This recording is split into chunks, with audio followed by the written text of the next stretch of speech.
Okay, question 8, logic question again, which is quite cool actually. So the diagram shows an example of a mountain profile. And you could read that text, I'm not going to read it.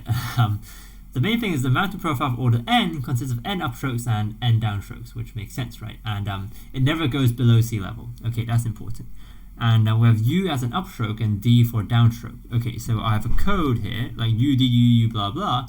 Okay, and which of the following statements is or are true? So, if a valid code is written in reverse order, the result is always a valid code. Okay, is that true? Well, no, right? Because, the counterexample is right in the question, right? If you reverse it, then it starts with a D, right? If it starts with a D, then it goes below sea level. Yeah, so that's trouble. So 1 is no good. 1 is no good.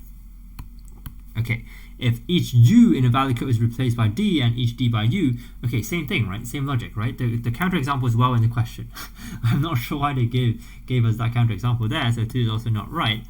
And 3, if U is added at the beginning of a valid code and D is added at the end of a code, the result is always a valid code.